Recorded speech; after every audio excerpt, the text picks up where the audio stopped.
कल की रिकॉर्डिंग मैंने जो देखी तो मुझे ऐसा महसूस हुआ कि मैंने अपने शरीर से बाबा को थोड़ा सा आड़ में ले लिया, इसलिए आज मैं ये थोड़ी पोजीशनिंग चेंज करके चेष्टा कर रहा हूँ कि बाबा दिखें, उनका दर्शन सबको हो।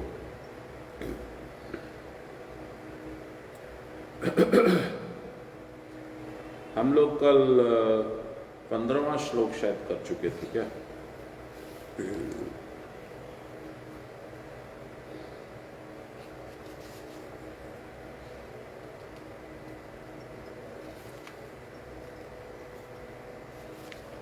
हाँ, आज हम लोग 16वें श्लोक से प्रारंभ करेंगे। 15वां श्लोक था कि 4 तरह के लोग हैं जो मुझे मेरा भजन करते हैं, मेरी पूजा करते हैं। और आज का 16वां जो श्लोक है उसमें भी है कि 4 तरह के वैसे भी लोग हैं जो मेरा भजन करते हैं। उसमें उनका स्वार्थ है, क्या नहीं है, वो सारी बात आज हम लोग समझेंगे। कल का श्लोक था नमाम दुष्कृतिनो मूढ़ा प्रपद्यन्ते नराधमा मायया अपहृत ज्ञाना आसुरम भावमाश्रिता। 4 तरह के दुष्कृत लोग, मूढ़ लोग मुझे नहीं भजते। उनका चित्त जो है और उनका जो ज्ञान है वह माया के द्वारा अपहृत है, चुरा लिया गया, किडनैप हो गया। ऐसे असुर भाव मिश्रित मूढ़ होने की वजह से मेरा भजन नहीं करते। आज का श्लोक है, चतुर्विद्या भजन्ते माम जना सुकृतिय सो अर्जुन आर्तो जिज्ञासुरर्थार्थी ज्ञानी च भरतर्षभ। हे भरत श्रेष्ठ, हे अर्जुन, रोगाभिभूत किसी प्रकार के से क्लिष्ट, यानी जो विषाद में है, जो दुख में है, क्लेश में है, तभी भगवान याद आते हैं अधिकांश लोगों को। दूसरी तरह के लोग हैं जो जिज्ञासु हैं, जो जानना चाहते हैं भगवान के बारे में। तीसरे लोग हैं अर्थार्थी, जिनको पैसा चाहिए या ऐश्वर्य चाहिए। और चौथे टाइप के जो व्यक्ति हैं जो मेरी पूजा करते हैं वो ज्ञानी हैं, जानते हैं कि मेरी पूजा करने से क्या लाभ होगा, क्या नुकसान होगा।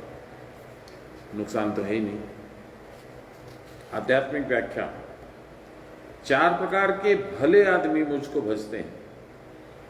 आर्थ होने पर ब्रह्म क्या है, जो इसका अनुसंधान करते हैं दूसरे, अर्थ के लिए प्रार्थना करते हैं तीसरे, अथवा किसी कामना के लिए प्रार्थना करते हैं, और ज्ञानी जो क्रिया की परावस्था में रहते हैं।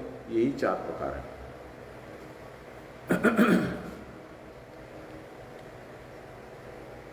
यद्यपि प्रथम 3 प्रकार के भक्त सकाम होते हैं, तथापि वे सुकृतिशाली हैं, नहीं तो भगवान का भजन क्यों करते?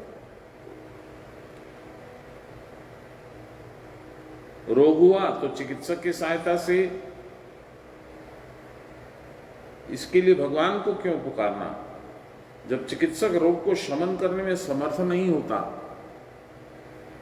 तब आर्त पुरुष कातर होकर उसका ही आश्रय लेते हैं। जब डॉक्टर कह देता है अब तो भगवान से ही प्रार्थना कीजिए, मैं कुछ नहीं कर सकता हूं, तब और क्या करोगे? भगवान से प्रार्थना छोड़ के कोई उपाय नहीं। माँ आ गई, माँ प्रणाम करबेन, আমার প্রণাম নেবেন মা। আপনার কালকে রুদ্রাভিষেক ছিল, আমি তো চলে এসেছি ধনবাদ, আপনি দেখছেনই, বাবা বসে বসে শুনছেন, গীতা আমার কাছে করাচ্ছেন, আর আপনার আশীর্বাদ না হলে কি হয়? এগুলো দয়া রাখবেন না।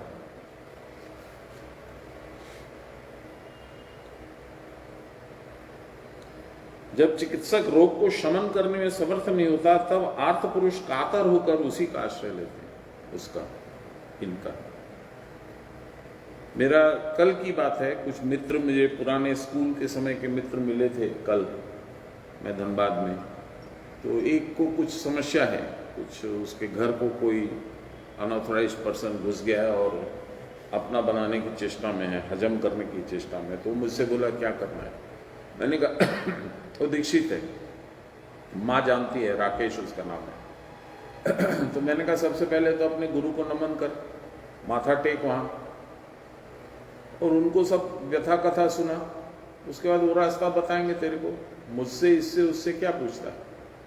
बोला हाँ ये तो तू ठीक बोलता है। ठीक बोलने से नहीं होता ना, ठीक करने से होता है। तू कर ठीक। चलिए, रोग दूर करने के उद्देश्य से आज भी बाबा तारकनाथ, बाबा वैद्यनाथ के यहाँ लोग धरना देते हैं। कोई कोई साधु के पास साधन सीखते हैं, इस आशा से कि साधु के आशीर्वाद से रोग दूर हो जाएगा, अथवा उनके प्रदर्शित साधन पथ का अनुसरण करके व्याधि के हाथ से छुटकारा मिल जाएगा। डाकू, व्याघ्र आदि के द्वारा आक्रांत होने पर भी प्राण रक्षा के लिए व्याकुल चित्त से भगवान के निकट कातर भाव से प्राण की भीख मांगना भी आर्त भक्त का लक्षण है। आजकल तो डाकू जो है मनुष्य की शेप में घूमते हैं, नेता बन के घूमते हैं, गुंडे बन के घूमते हैं, बदमाश बन के घूमते हैं। वो भी न डाकू से कम है, न बाघ से कम है। प्राचीन काल में गजेंद्र ने ग्राह के भय से तथा द्रौपदी ने सभा के बीच वस्त्रहीना होने के डर से प्राणपण से भगवान को पुकारा था, वो उनके शरणापन्न हुए थे। ये भी आर्थ भक्ति का सुंदर दृष्टांत है। पर जानते हैं इसमें एक बात है जो बाबा बोल नहीं रहे हैं, वो ये है कि पहले मनुष्य अपनी समस्त ताकत का, अपना अभिमान का त्याग नहीं कर सकता है, अपनी ताकत को प्रयोग में लाता है। द्रौपदी भी दुशासन से लड़ रही थी, जब उसने देखा कि अब कोई उपाय नहीं है, इसके सामने मैं सकूंगी नहीं, तब उन्होंने हाथ उठाए। और एक बड़ा सुंदर भजन है जगजीत का, करुणा कर द्रौपदी पुकारी, पल में लिपट गए बनवारी, या छवि कृष्ण बिहारी की। ये तो द्रौपदी का दृष्टांत है। गजेंद्र मोक्ष में क्या हुआ? पहले तो गज बहुत देर तक लड़ा, जब थक गया तो उसके हाथी की पलटन आ गई, किसी ने पूंछ पकड़ा, किसी ने पिछले पैर पकड़े, टांगना की चेष्टा किया, पूरा हाथी दल भी उसको नहीं टांग जब सका। तब उसने भगवान की प्रार्थना की, स्तुति की और आवाहन किया, अब आपको छोड़ के मेरे पास उपाय नहीं। तो मनुष्य जब हार जाता है तब भगवान याद आता है। जब तक अपनी क्षमता पे उसको जरा भी लेश मात्र भी भरोसा है, तब तक वो अपनी ही क्षमता का प्रयोग करता है। ये बाबा ने नहीं बोला, ये मैंने जोड़ दिया। संसार की ज्वाला यंत्रणा से व्याकुल होकर, अर्थात भवरोग से कातर होकर भी कोई कोई उनके शरणापन्न होते हैं। जो जिज्ञासु हैं, एक युग में अनेक जिज्ञासु भक्त देखने में आते हैं। इस कलयुग में जिज्ञासु भक्त का अभाव नहीं है। इतने बड़े विराट विश्व को देखकर और जीव के जन्म मरण आदि क्लेश को देखकर जिज्ञासु न होना ज्यादा आश्चर्य की बात है। अर्थार्थी तीसरा, भोग और ऐश्वर्य के लिए भगवान का भजन करता है। भगवान मुझे ये दो, भगवान मुझे वो दो, भगवान मुझे ये दो, भगवान मुझे वो दो। इनका भी भगवान के ऊपर खूब विश्वास होता है। समस्त विश्व के प्रभु, सारे कर्म फल के विधाता स्वरूप भगवान के वे शरणापन्न होते हैं। वो जानते हैं कि भगवान की इच्छा होगी तभी होगा। उनका दृढ़ विश्वास है कि भगवत सेवा के द्वारा ही उनके सारे अभिष्ट प्राप्त हो सकते हैं।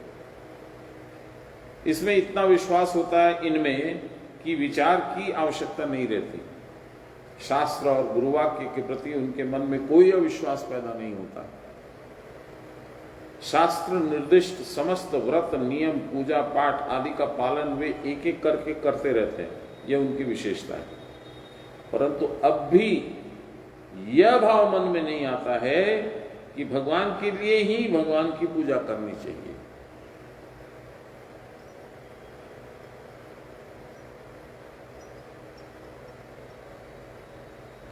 केवल उनके लिए ही उनसे प्रेम करना चाहिए।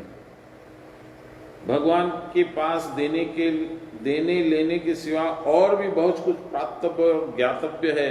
वह हमारे प्राणों के प्राण हैं, वह हमारे सर्वस्व हैं, वह हमारा मैं है। आदि भावों की गंभीरता अब भी उनको प्राप्त नहीं होती। ये कोई नहीं समझ पाता। अब गुरु महाराज निर्विकार बैठे हैं। इनके गुरु के पास भी मैं गया था, आप लोगों को किस्सा बताया। मुझे कुछ दिखा नहीं, आंखों पे पट्टी पड़ी थी अहंकार की, नहीं दिखा। समय निकल गया, अवसर निकल गया, बाबा चले गए। 82 में शायद वो शरीर छोड़ा उन्होंने, तिवारी बाबा ने। अभी भटकाव का समय था, यहाँ वहाँ सिर पटकता रहा, इससे लड़ा उससे लड़ा, ये किया वो किया, फैक्ट्रियाँ लगाई, फैक्ट्रियाँ छिन गई, बहुत कुछ उठा पटक हुआ। अंत में क्या हुआ? अंत में श्रीमान कर्णधार खुद आ गए। अरे कहाँ है तेरी नौका, क्यों छिपा रखा है? मैं आया ना, मैं चलाऊंगा, दे मुझे। और उन्होंने नौका का भार अपना ले लिया। तो एक बड़ी सुंदर बात किसी ने कही थी, वो मैं यहाँ दोहराना चाहता हूँ। ये मेरी उपलब्धि नहीं है, किसी ने कहा, हमें चिंता नहीं खुद की, उन्हें चिंता हमारी है। हमारी नाव का खिवैया सुदर्शन चक्रधारी है। भगवान खूब बढ़िया से गाड़ी चलाते हैं। उनसे कुछ नहीं छिपता है। यहाँ तक कि तुम्हारे अंतरतम हृदय के सबसे जो अंधेरे कोने में बातचीत है, जो मन में विचार है, भाव है, वह भी उनके सामने एकदम प्रत्यक्ष है। ये कभी भी भ्रम में मत रहना कि बाबा क्या जानते हैं, मैंने थोड़ी बोला है, किसी ने बोला ही नहीं उनको क्या पता। बोलने से ही उनको पता लगेगा, यही भ्रम है। परंतु अब भी वह भाव उनके मन में नहीं आता कि भगवान के लिए भगवान की पूजा करनी चाहिए, केवल उन्हीं के लिए उनसे प्रेम करना चाहिए। भगवान के पास देने लेने के सिवा बहुत कुछ प्राप्तव्य ज्ञातव्य है। वह हमारे प्राणों के प्राण है, वह हमारे सर्वस्व है, वह हमारा मैं है। क्यों? क्योंकि आत्मा रूप में हमारे अंदर ही विराजमान है, इसलिए वो हमारे मैं के मैं है।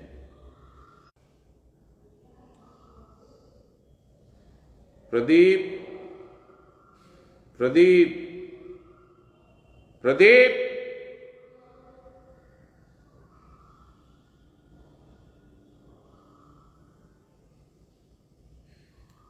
अरे सुनता ही नहीं है तुम। जनरेटर चलाने बोलो उन लोग को, तो मालूम है वो जाएगा ही नहीं।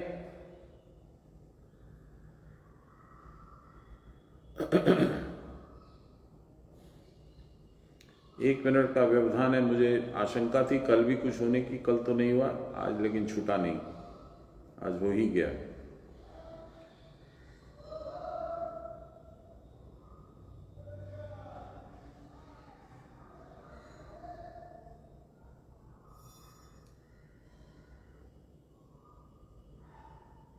अर्थार्थी लोग जो हैं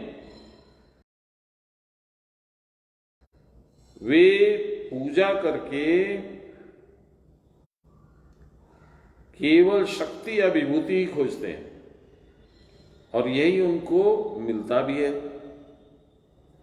शक्ति संचय कर लेते हैं और सोचते हैं कि शक्ति प्राप्त कर लेने के बाद जिज्ञासु की अपेक्षा वे और श्रेष्ठ हैं।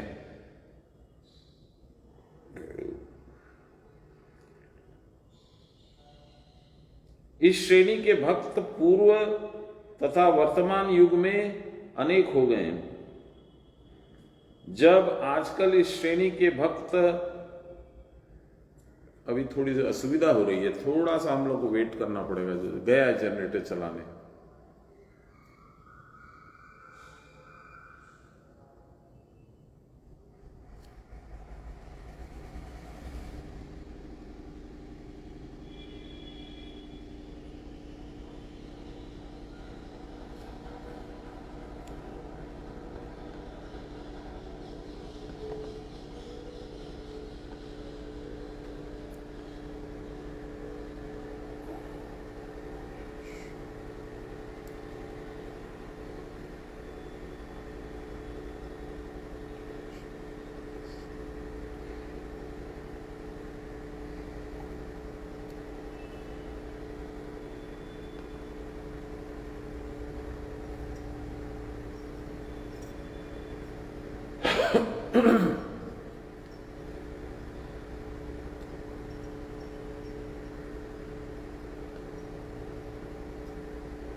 ये बाहरी प्रॉब्लम है।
चलिए हम लोग पढ़ते हैं, जब वो नेट ऑन होगा तब वो ऑन होगा।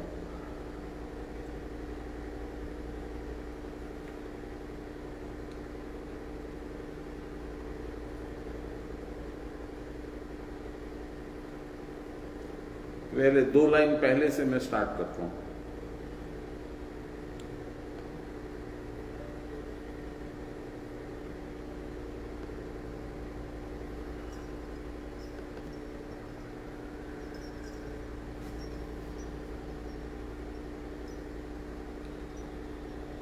भगवान हमारे मैं हैं, आदि भावों को गंभीरता से अब भी उनको वो प्राप्त नहीं कर पाते।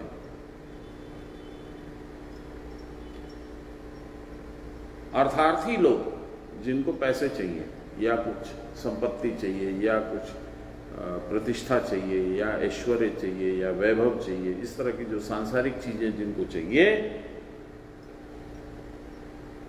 अर्थार्थी लोग क्रिया करके केवल शक्ति या विभूति ही खोजते हैं और यही उनको मिलता भी है।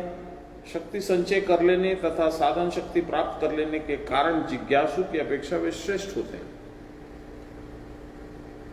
इस श्रेणी के भक्त पूर्व तथा वर्तमान युग में अनेक हो गए। अब आजकल इस श्रेणी के भक्त अधिक देखने में नहीं आते। ध्रुव आदि इसी श्रेणी के भक्त थे। भगवत कृपा से ये लोग ज्ञान प्राप्त करके पश्चात मुक्ति पद को प्राप्त करते हैं। ज्ञानी, चौथा जो है ज्ञानी है, जो भगवान का भजन करता है। उपयुक्त 3 प्रकार के भक्त सकाम होते हैं। ज्ञानी भक्त ही केवल निष्काम होते हैं। ज्ञानी के मन में कोई फलाभिसंधान नहीं होता। प्राण के आकर्ष में पकड़कर भगवान के सिवा उन्हें और कुछ अच्छा नहीं लगता। जीवन में वो जो कुछ भी करते हैं सब भगवान के लिए करते हैं। कोई वासना या कामना उनका हृदय स्पर्श नहीं कर सकती। वे तत्व साक्षात्कारी पुरुष होते हैं, ब्रह्मानंद में मस्त रहते हैं। देखिए इन शब्दों पे जाइए, थोड़ा सा ध्यान दीजिए क्या लिखते हैं। फिर से पढ़ता हूं। जीवन में वो जो कुछ करते हैं वो भगवान के लिए ही करते हैं, पहली बात।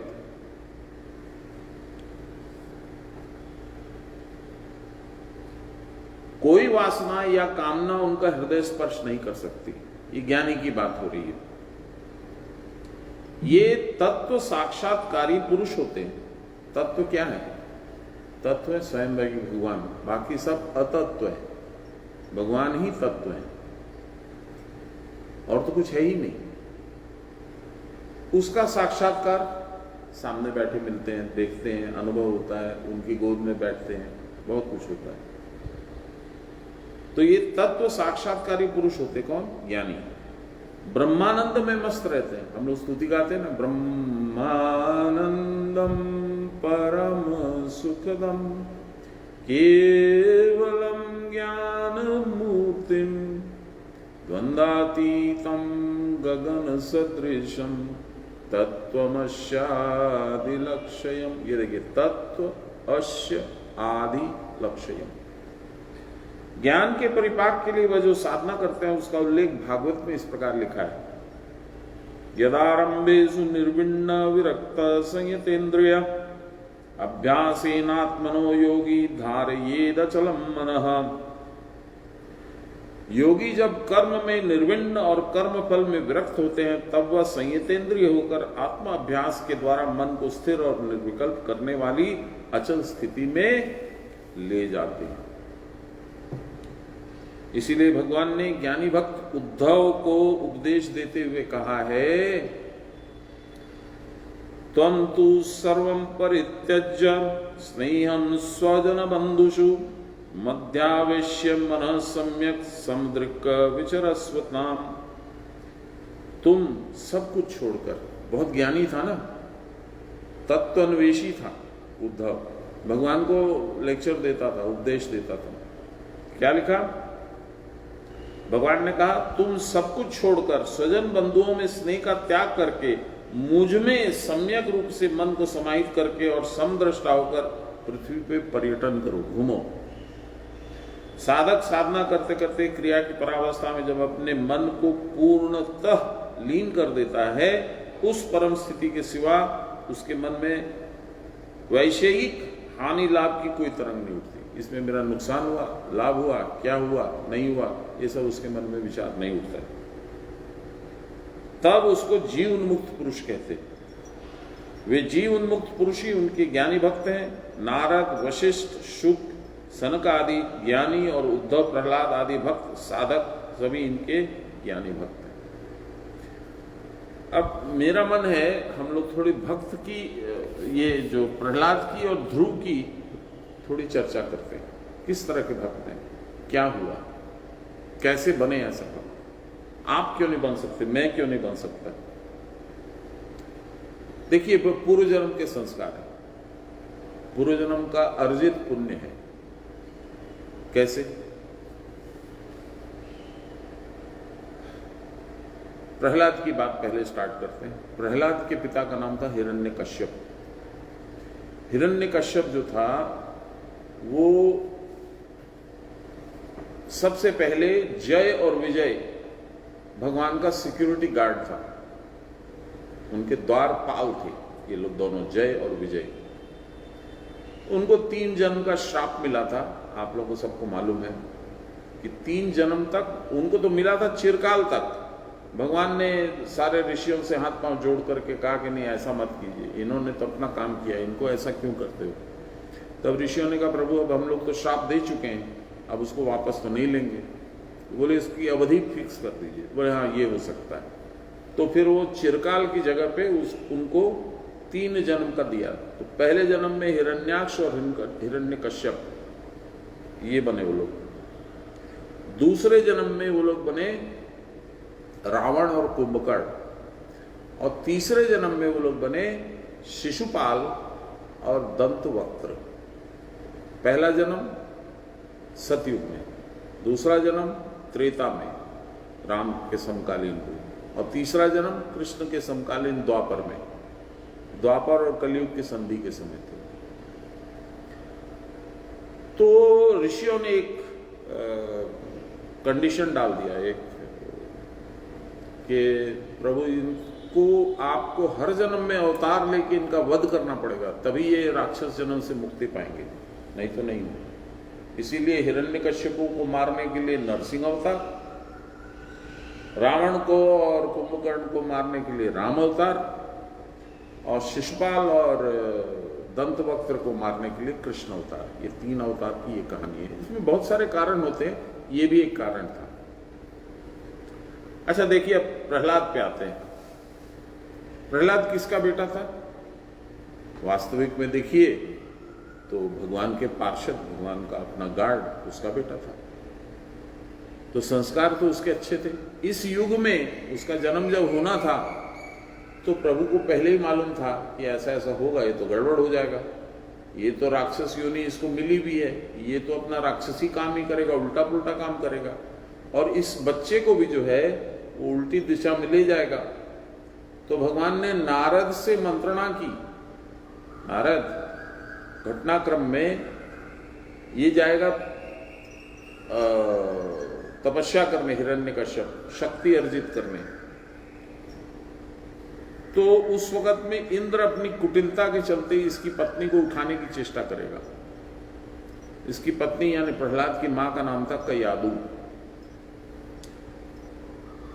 तो तुम ऐसा करना, इंद्र से उसकी रक्षा करके उसको अपने आश्रम में ले जाना, और वहां गर्भ में ही संस्कार डाल देना, जिससे कि जो बालक पैदा हो भगवत भक्त हो, मेरा भक्त हो।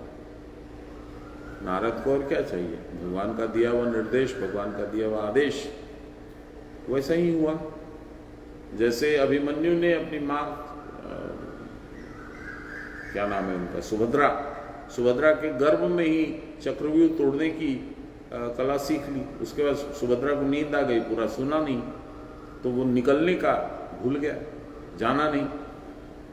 ऐसे ही कयादु के पेट में नारद के गाए हुए भजन और उपदेश वो सुनता था, भक्त हो गया। कुछ दिनों के बाद में, अच्छा देखिए ये बड़ी विचित्र बात जो है यहाँ पे, जो मैं सामंजस्य लाना चाहता हूँ, जो मैं एक से दूसरा कनेक्शन करना चाहता हूँ, वो ये है कि प्रहलाद हो, ध्रुव हो, आप हो, मैं हूं, सबके मालिक तो वही है। जैसे नारद को भेजा था कि तू उसकी रक्षा कर, ऐसे इन्होंने भी मुझसे कहा था, आमी तो अनेक बच्चों धोरे तो के चीनी, मैं तो तुझे बहुत वर्षों से जानता हूं। इसके दो अर्थ हैं, एक लिटरल मतलब इस जन्म में बहुत साल से जानता हूं, लेकिन वो तो संभव था नहीं क्योंकि मैं तो कभी देखा ही नहीं था उनको पहले। तो इसका मतलब क्या है, वो कहना चाहते थे मैं कई जन्मों से तुझे जानता हूं। तो ये जन्म जन्म का रिश्ता है, जन्म जन्म का साथ है स्वामी और सेवक का। ये स्वामी पिछले जन्म में लहरी बाबा के शिष्य थे, मैं पिछले जन्म में सान्याल बाबा का शिष्य था। ये और सान्याल बाबा गुरु भाई थे, मैं उस वक्त भी सेवक था, इस जन्म में भी सेवक हूं। तो मैं योग भ्रष्ट हो गया, मैं अपनी बात बताता हूं, उसी से निष्कर्ष निकालने की चेष्टा करता हूं। ये सबके साथ हो सकता है और होता है। क्या निष्कर्ष है? निष्कर्ष ये है कि मनुष्य जब जन्मता है तो जिस भी परिस्थिति में वो जन्मता है, जिस घर में भी जन्मता है, उस घर के एटमॉस्फेयर, वातावरण से वो प्रभावित होता है। माँ बाप के सोच विचार से वो प्रभावित होता है, जिस स्कूल में जाता है उसके वातावरण से भी वो प्रभावित होता है, कैसे मित्र होते हैं उनसे भी वो प्रभावित होता है। तो ये सारी चीजों का प्रभाव उसके संस्कार पे पड़ता है। पर पूर्व जन्म के जो संस्कार लेके आता है वो परिवर्तित नहीं होते इस जन्म में, वो वर्धित होते हैं और बढ़ते हैं, फलते हैं, फूलते हैं। क्या चाहिए उसको? उचित खाद, समय पे पानी, थोड़ा प्रूनिंग, थोड़ा कटिंग, थोड़ा ट्रिमिंग, सुंदर गुलाब का फूल उग जाएगा। इस जन्म के संस्कार परिवर्तनीय हैं। जो पिछले जन्म के हैं वो तो हो चुके हैं, वो तो ठप्पा लग गया, अब नहीं बदलेंगे।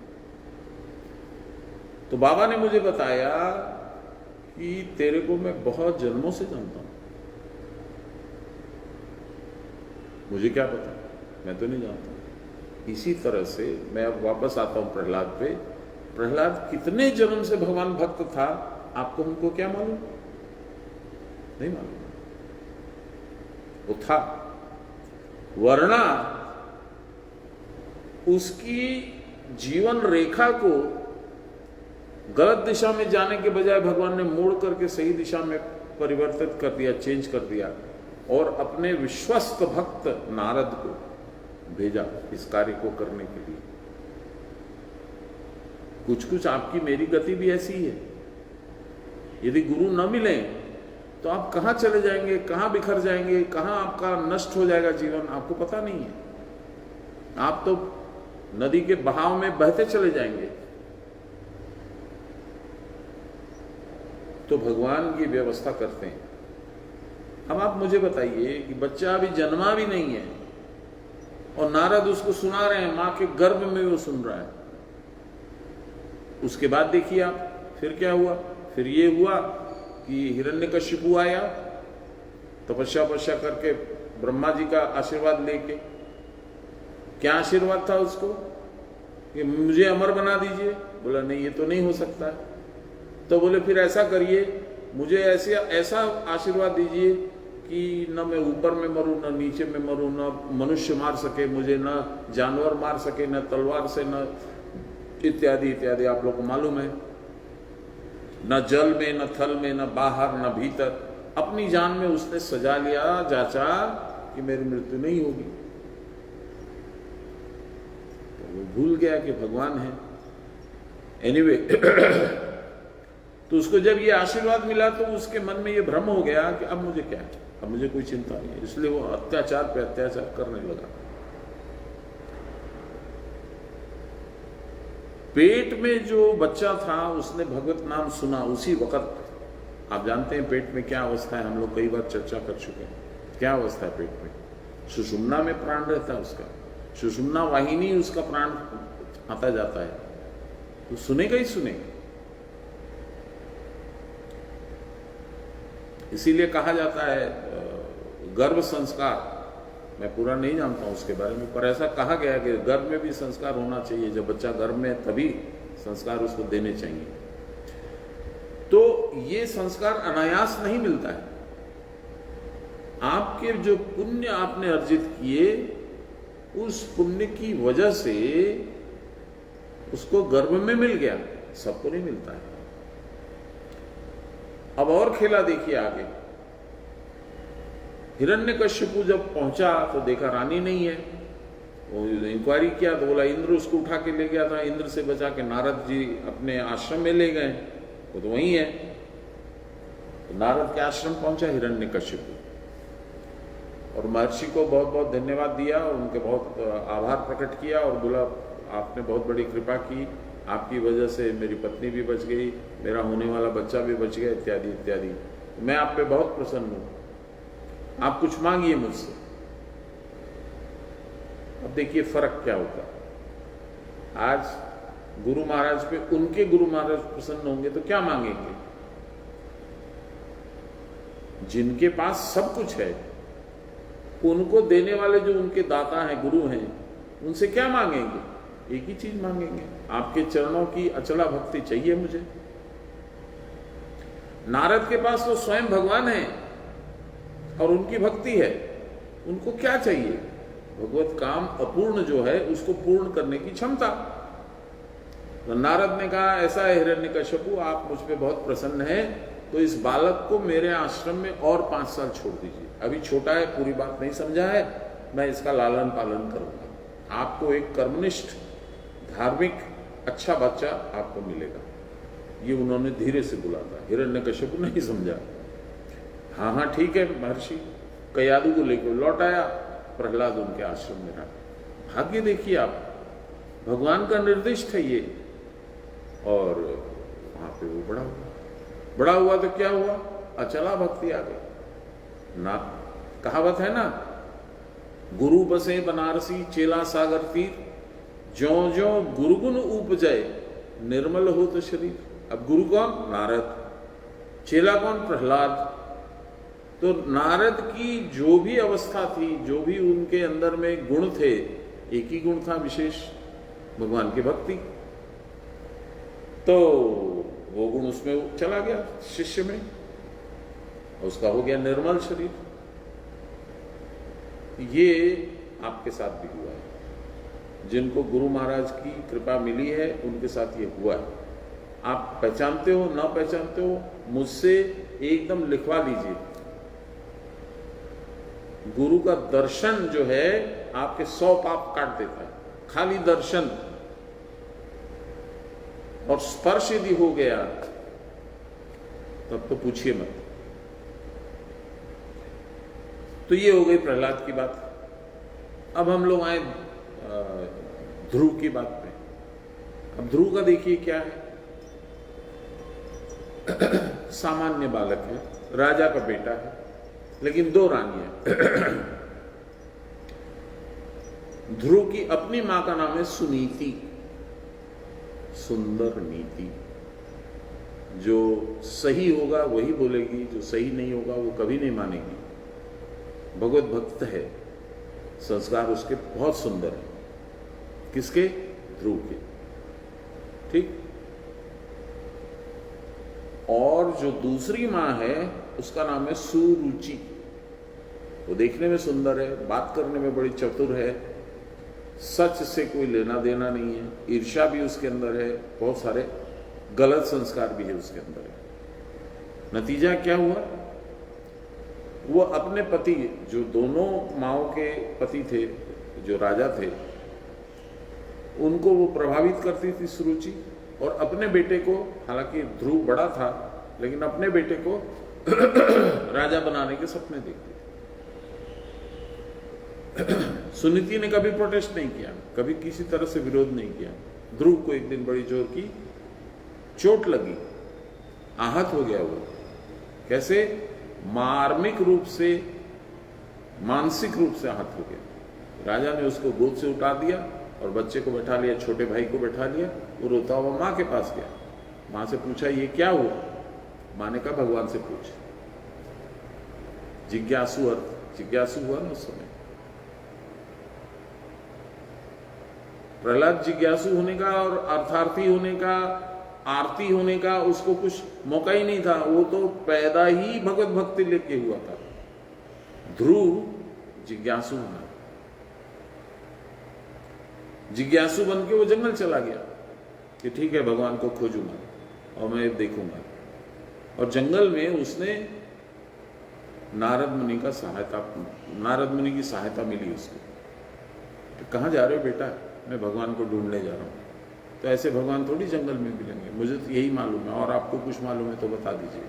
नारद मुनि ने उनको क्रिया योग की दीक्षा दी। किसको? ध्रुव को।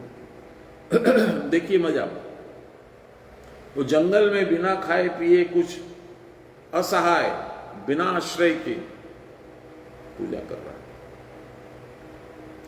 जगत जननी मां पार्वती वहां से बैठे बैठे उसकी रक्षा कर रही है। भगवान छोड़ते नहीं है किसी को, सबको जो उचित है वो मिलता है। भगवान का प्रकाश बहुत परिश्रम के बाद उसके मन में हुआ, ठीक, पर उसको तो सामने भगवान को देख करके बात करनी है। जब उसके मन में भगवान का प्रकाश हुआ, उसने देखा, बुद्धि रूप से भगवान का अनुभव किया, तो नारद आए, फिर गुरु हैं, बेटा क्या हुआ? तुमको तो भगवान मिल गया, अब तो तुम्हारा काम हो गया, अब जाओ।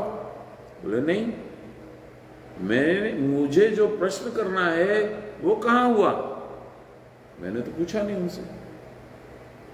हृदय में उनका प्रकाश हुआ, मुझे अनुभूति हुई, वो कौन है, कैसे हैं, क्या, ठीक है, मैं बहुत खुश हूं, लेकिन मेरा उद्देश्य तो सफल अभी हुआ नहीं।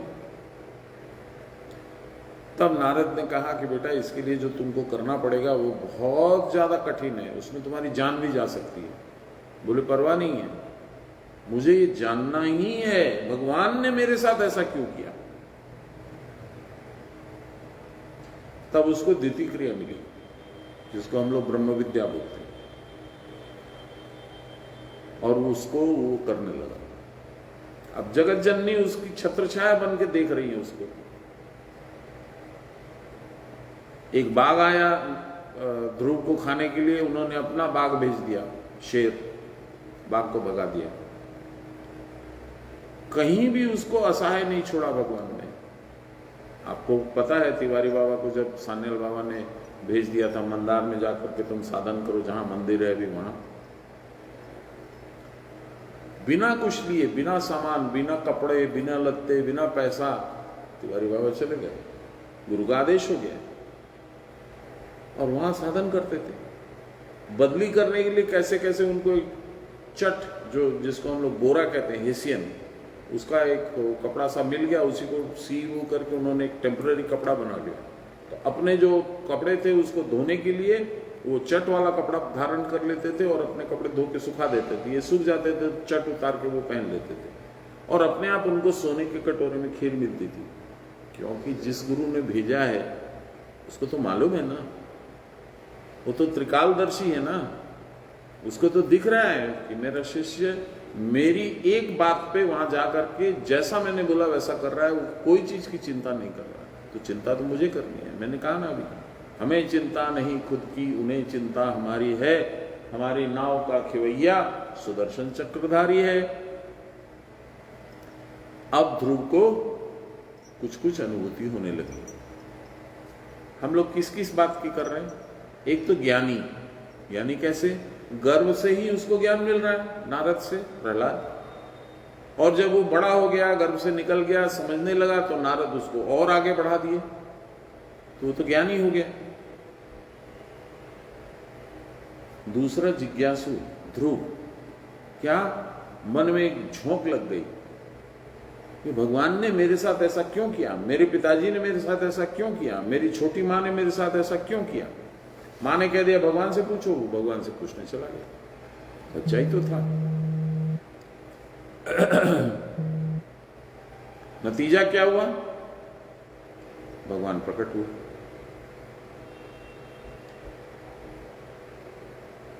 बहुत सुंदर है, मैंने उसमें देखा था, विष्णु पुराण में सीरियल आता था, उसमें देखा था, बहुत सुंदर है। तो भगवान ने कहा, बेटा ध्रुव उठो। बोले, प्रभु आप ही तो हैं। बोले, हाँ मैं ही हूँ, इधर आओ। छोटा सा था, छोटे छोटे पैरों से चल के भगवान के पास आया। आओ बैठो। भगवान ने उसको अपनी गोद में बिठाया और प्यार से उसके ऊपर अपना माथा स्नेह स्पर्श किया। भगवान का प्रकाश उसमें प्रवेश हुआ, सारा ज्ञान मिल गया उसको, सारी उसकी क्लेश, संताप, दुख, तकलीफ मिट गई। भगवान ने कहा, बोल बेटा क्या चाहिए तेरे को, क्या दूं? तो भगवान को उसने कहा, प्रभु अब तक तो मैं चाह रहा था ये वो फलाना ढिमका, लेकिन जब आपका स्पर्श मिल गया तो अब मुझे तो कुछ नहीं चाहिए। भगवान बोले, ये तो बहुत अच्छी बात है, पर तूने एक विशेष उद्देश्य के लिए मुझे बुलाया था। जिज्ञासु था, जिज्ञासा शांत करने के लिए, और अर्थार्थी था। अर्थार्थी क्या था?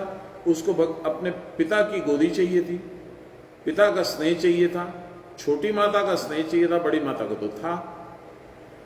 तो इस अर्थ में वो अर्थार्थी भी था। तो जिज्ञासु और अर्थार्थी। भगवान ने कहा,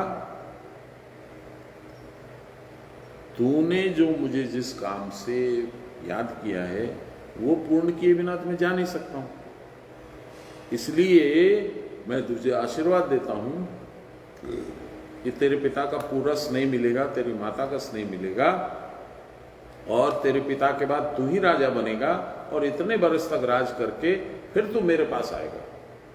तो वो ध्रुव तारा बनके, जिसको हम लोग इंग्लिश में नॉर्थ स्टार कहते हैं, ध्रुव तारा वही बनकर के ध्रुव अभी भी वहां ऊपर से चमक रहा है। अब आप देखिए, ये ध्रुव और प्रहलाद तो बहुत विख्यात हैं, बहुत इनका नाम है, हम लोग सब जानते हैं। आप में और हम में क्या ये क्षमता नहीं है? आपको और हमको क्या सेकंड क्लास सिटीजन बनाया, थर्ड क्लास सिटीजन बनाया भगवान ने? नहीं, हम अपने कर्मों से second class, third class, fourth class, fifth class, 10th class बनते हैं। तो भगवान कहते हैं कि ठीक है ना, कोई बात नहीं, तू गिर गया, कोई बात नहीं, अब उठ, अब यात्रा स्टार्ट कर दे। क्या होगा? थोड़ी देर से पहुंचेगा, इतना ही तो है, और तो कुछ नहीं है। आप और हम इससे क्या सीख सकते हैं, तो हमको सीखना चाहिए, और उसके हिसाब से जीवन को थोड़ा सा परिवर्तित करके भगवतमुखी होना चाहिए, भगवान की तरफ हम लोगों को बढ़ना चाहिए, ऐसा मेरा मानना है।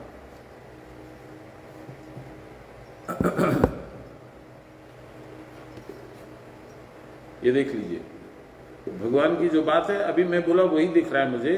तुम सब कुछ छोड़कर स्वजन बंधुओं में स्नेह का त्याग करके मुझ में सम्यक रूप से मन को समाहित करके और समदृष्टा, बैलेंस्ड विजन लेकर पृथ्वी पे पर्यटन करो। उद्धव, भगवान ने उसको बोला, किसको? उद्धव। साधक साधन करते करते क्रिया की परावस्था में जब अपने मन को पूर्णतः लीन कर देता है और उस परम स्थिति के सिवा उसके मन में वैश्विक लाभ हानि की कोई तरंग नहीं उठती, तब उसको जीवन्मुक्त पुरुष कहते हैं। ध्रुव ने ऐसा किया। हालांकि उसने स्टार्ट किया कुछ उद्देश्य लेके, तो उद्देश्य विहीन तो काम होता ही नहीं है। हम लोग तो चित्त बुद्धि अहंकार को बेस बना के उसी के आगे बढ़ते हैं। शरीर को यानी प्रकृति को यूज करके ही हम लोग अप्रकृति के परे जाते हैं। ये जीवन्मुक्त पुरुष ही उनके ज्ञानी भक्त हैं। नारद, वशिष्ठ, शुक कौन थे? व्यास के बेटे। बहुत चर्चा हुई है, हम लोगों ने कई बार कहा है, भगवान के अपनी मां के गर्भ में 12 साल थे, ऐसा भी हम लोगों ने विचार किया था। शुक, सनकादि ज्ञानी, उद्धव, प्रहलाद आदि भक्त सभी उनके ज्ञानी भक्त हैं। 17वां श्लोक। तेषां ज्ञानी नित्युक्ता एक भक्तिर्विशिष्यते प्रियो हि ज्ञानिनो अत्यर्थमहं च स च मम प्रियः। ये कुछ श्लोकों में भक्ति योग की थोड़ी तो थोड़ी छाया पड़ रही है, थोड़ा प्रकाश पड़ रहा है। ये भक्ति योग में भी इसी तरह के श्लोक हैं। उनमें सदा सन्निविष्ट न, उनमें सदा मननिष्ठ प्रेमास्पद आत्मा में या मुझ में ही जिसकी एकमात्र भक्ति है, वही ज्ञानी श्रेष्ठ है। ज्ञानियों में भी कौन श्रेष्ठ है? मैं या आत्मा ज्ञानी को अत्यंत प्रिय हूं, वह भी मेरा प्रिय है।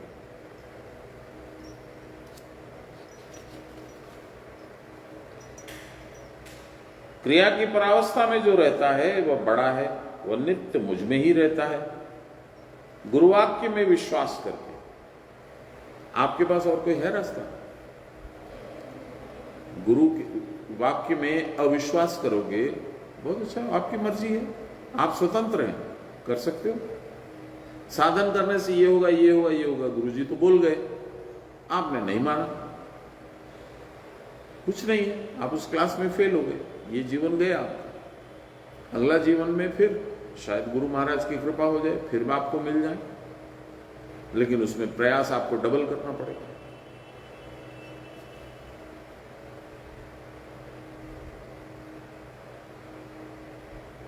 क्रिया की परावस्था में रहने पर वह मेरा प्रिय हो जाता है और मैं भी उसका प्रिय होता हूं, क्योंकि उस समय दोनों एक ही हो जाते हैं।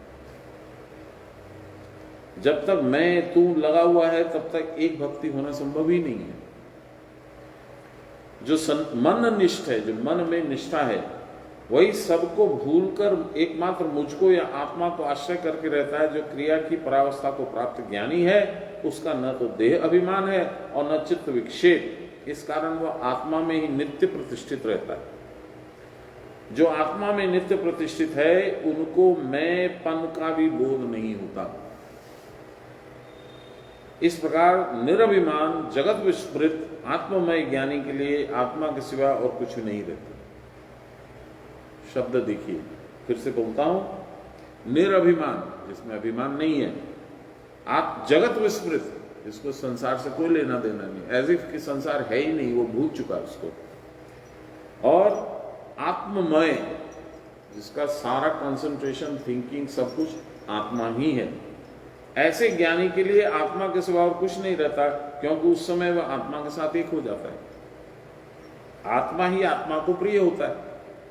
अतएव ज्ञानी आत्मा को और आत्मा ज्ञानी को प्रिय होगा ही। यही तो भागवत में लिखा है, साधवो हृदयम मह्यम साधुनाम हृदयम त्वहम मदन्यैते न जानन्ति नाहम तेभ्यो मनायपि। मद भावित ज्ञानी आत्मा में, जिस के भाव में मैं ही हूं, ऐसे ज्ञानी का आत्मा भी मैं ही हूं। ज्ञानी भी जानते हैं, श्रेयो अन्यस्मात् सर्वस्माद् अंतरम यदेयम आत्मा, आत्मा अन्य सब वस्तुओं की अपेक्षा अंतरतम है। अतएव ज्ञानी आत्मा को सर्वस्व जानते हैं, मानते हैं। इसलिए ज्ञानी सर्वापेक्षा श्रेष्ठ भक्त है। प्रहलाद,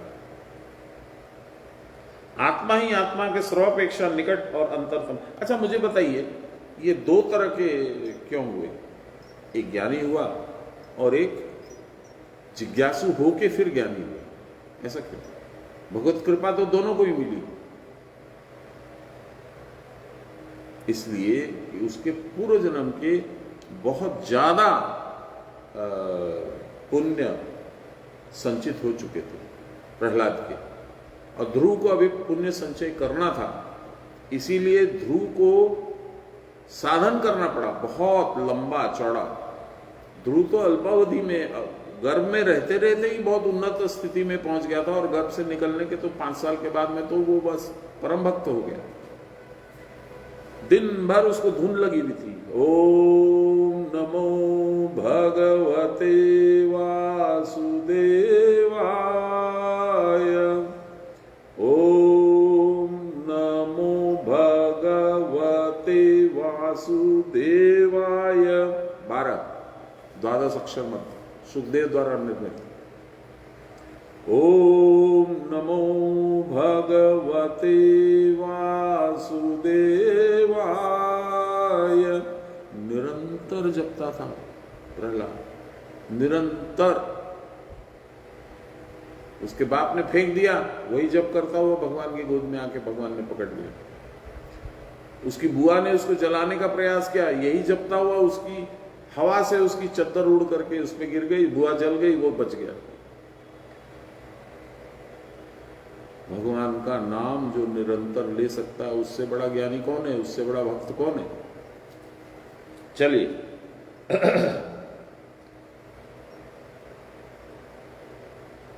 आत्मा ही आत्मा के सर्वापेक्षा निकट और अंतरतम है। इसी से आत्मा के सिवा और सब परमात्मा से दूर। आत्मा और परमात्मा में अंतर क्या है? परमात्मा माने भगवान श्री कृष्ण, आत्मा माने रुक्मिणी, कोई अंतर नहीं। आकार साकार में अंतर एक ही है। आत्मविद आत्मैव भवति, ये उसका रूपांतर है। ब्रह्मविद ब्रह्मैव भवति, ब्रह्म और आत्मा फर्क ही नहीं है, इसलिए ये एक ही चीज है। आत्मविद आत्मैव भवति, जो आत्मा के बारे में रिसर्च करेगा, खोजेगा, आत्मा के जानने का प्रयास करेगा, जिज्ञासु रहेगा, वो आत्मा ही बन जाएगा। ब्रह्म के साथ भी वही है, ब्रह्मविद ब्रह्मैव भवति, जो ब्रह्म को खोजने की चेष्टा करेगा, यानी आत्मा को, यानी ब्रह्म को, एक ही बात है, वह ब्रह्म हो जाएगा। इसी से आत्मज्ञानी लोग परमात्मा को इतने प्रिय होते हैं। सकाम भक्तगण परमात्मा के साथ नित्य युक्त नहीं होते, क्योंकि वह संसार और भगवान दोनों को ही चाहते हैं। फिर से पढ़ता हूं, सकाम भक्तगण परमात्मा के साथ नित्य युक्त नहीं होते। जब संसार का कोई काम आता है, कोई प्रसंग आता है, कोई बात आती है, तो वो संसार के साथ हो जाते हैं। आत्मा को एक समय कुछ देर के लिए अलमारी में लॉक कर देते हैं। वे संसार और भगवान दोनों को ही चाहते हैं, इसीलिए वह एक निष्ठ नहीं हो सकते। आपको याद आएगा वो श्लोक जो इसने कबीरदास ने लिखा था, श्लोक नहीं, दोहा। झक लगी, योगी हुआ और झक लगी और मिट गई खेचातान। जोगी हुआ और झक लगी, झक लगी माने अब भगवान की तरफ ही जाना, उन्हीं से जुड़ना है, मेरे को संसार से लेना देना नहीं है। तो मिट गई खेचातान, संसार की तरफ जाऊं या भगवान की तरफ जाऊं। उलट समाना आप में, तो हो गया ब्रह्म समान। इसलिए वह एक निष्ठ नहीं हो सकते। सब कुछ भूलकर उनका हो जाना उनके लिए संभव नहीं होता। भगवान को इतने जोर से वो नहीं पकड़ सकते।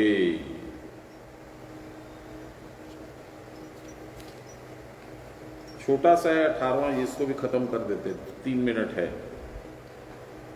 उदारा सर्व एवेते ज्ञानी त्वात्मैव मे मतम, आस्थितः सही युक्तात्मा मामेवानुत्तमां गतिम। ये सभी उत्कृष्ट हैं, किंतु ज्ञानी आत्मा ही तो है, अर्थात मुझसे बिल्कुल पृथक नहीं है। मेरा अभिमत है, ऐसा मैं मानता हूं, क्योंकि वह ज्ञानी मदेक चित्त या समाहित चित्त होकर सर्वोत्तम गति मुझको ही, मेरे सिवा अन्य किसी भी फल का नहीं आश्रय करते।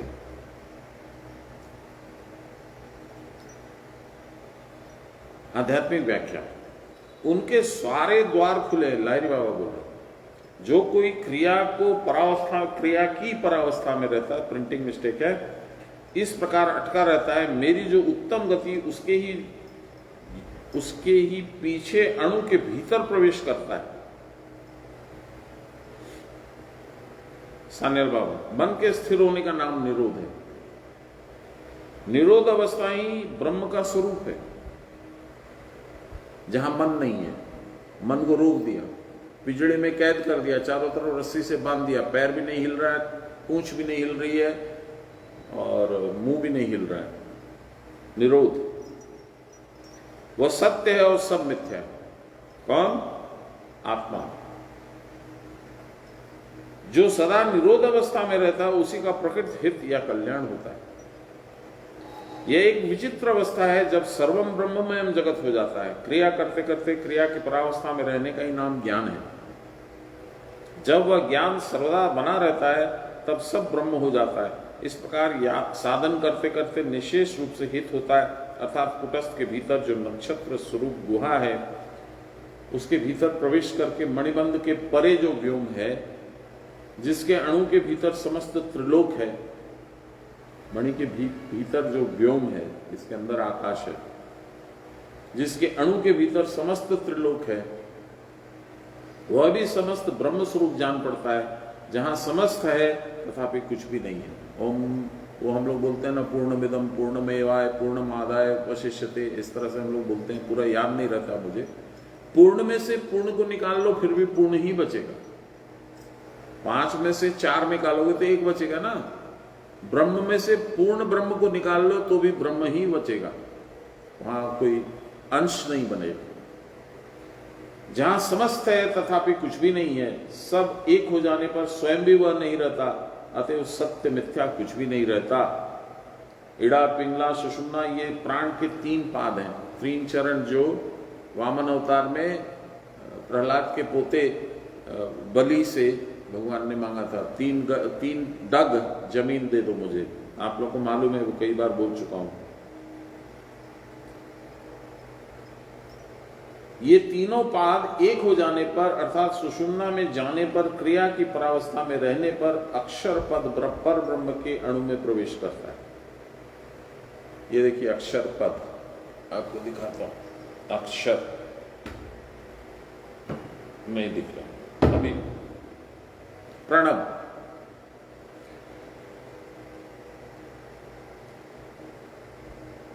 कहा गया? सर्वम ब्रह्ममयम तब जगत हो जाता है, वही महत है सबसे बड़ा। उसी महत ब्रह्म से, प्राण से सारी सृष्टि होती है। इसी से सबको प्राणी कहते हैं। सब में प्राण है, प्राणधारी सब जो लोग हैं वो प्राणी है। समस्त स्थावर जंगम आदि सब भूतों में प्राण वायु रूप से सूक्ष्म भाव में रहता है। प्राण वायु रूप में सूक्ष्म भाव में रहता है। इस वायु के द्वारा ही सबके स्थूल अणु का नाश होता है। इसी को उपयोग करके अपने स्थूल अणु का नाश कीजिएगा तो भगवान में पाइएगा। वो जो कहावत है ना, कबीरदास जी ने कहा था, भक्ति द्वार बड़ा सांकरा और नहीं दिखाए, मन ऐरावत हो ही रहा किस विध बैठे जाए। इस प्रकार क्रिया की परावस्था में युक्त चित्त योगी सर्वोत्तम गति को प्राप्त करते हैं। ब्रह्मांडों के भीतर प्रवेश करके वे अणु हो जाते हैं। फिर देहाभिमान नहीं रहता। आत्मा के सिवा तब और किसी वस्तु में उनका चित्त नहीं लगता। जब विषयांतर में चित्त नहीं रहता तो आत्मा के साथ घनिष्ठ भाव से युक्त होना ही स्वाभाविक है। आज हम लोग यही समाप्त करते हैं। ब्रह्मार्पणं ब्रह्म हविर्ब्रह्माग्नो ब्रह्मणाहुतं ब्रह्मैव तेन गन्तव्यं ब्रह्म कर्म समाधिनां। नमो श्री ब्रह्म विद्यां योगशास्त्रे नमः। श्री गुरुचरण कमलेभ्यो नमः। श्री कृष्णाय नमः। श्री कृष्ण गोविंद हरे मुरारे, राम नारायण वासुदेव। श्री चैतन्य हे आत्मदेव, हे मात दुर्गे हर विश्वनाथ। सर्वे भवन्तु सुखिनः, सर्वे सन्तु निरामया, सर्वे भद्राणि पश्यन्तु, मा कश्चित् दुःखभाग् भवेत्। असतो मा सद्गमय, तमसो मा ज्योतिर्गमय, मृत्योर्मामृतं गमय। आविरावे मयि रुद्रयते दक्षिणां मुखं, तेन मां पाहि नित्यं। रुद्रयते दक्षिणामुखं ते नमामुपाहि नित्यं। बोलिए प्रेम से गुरु महाराज की जय, परम गुरुदेव की जय, परात्पर गुरुदेव की जय, परमेष्ठ गुरुदेव की जय, गुरु माता की जय, सब देवन की जय, सब भक्तन की जय, सब संतन की जय, पतित पावन भगवान की जय जय जय। हर हर महादेव।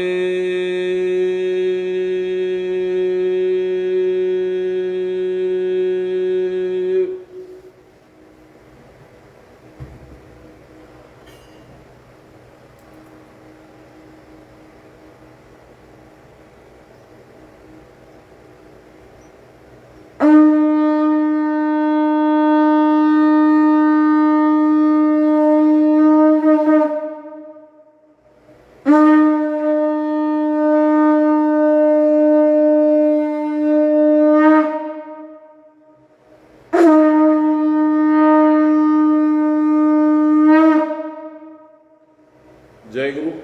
कल फिर मिलते हैं।